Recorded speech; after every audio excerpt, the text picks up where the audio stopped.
যথাসময়ে আসবেন, যথাসময়ে আসবেন। তফসিলের সেই মনোনয়নপত্র দাখিলের আগেই তিনি ইনশাল্লাহ বাংলাদেশ আসবেন এবং সেখানে এসে বাংলাদেশে তিনি ভোটার হবেন এবং জনগণের ভোটে তিনি অংশগ্রহণ করবেন।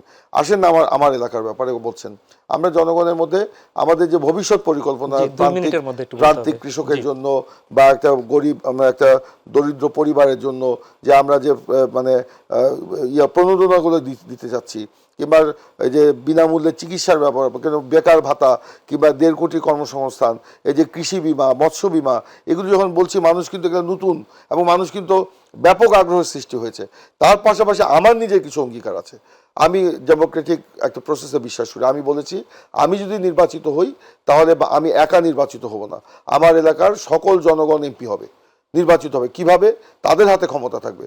আমি আমার এলাকার কর্মসূচি নিয়েছি যে আমার প্রতি 100 দিনে আমি এলাকায় পিপলস পার্লামেন্ট বসাবো, জনগণের সংসদ বসাবো।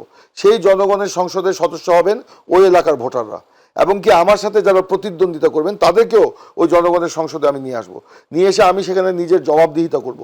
100 দিন, বিগত 100 দিনে আমার যে ভালো খারাপ, আমার কোন কাজটা ভালো হয়নি, তারা আমাকে পরামর্শ দেবেন এবং ওই এলাকার উন্নয়ন পরিকল্পনা সেই জনগণের সংসদে বসে জনগণের কাছ থেকে নিয়ে তাদের মাধ্যমে আমরা তদারকি করিয়ে বাস্তবায়ন করব।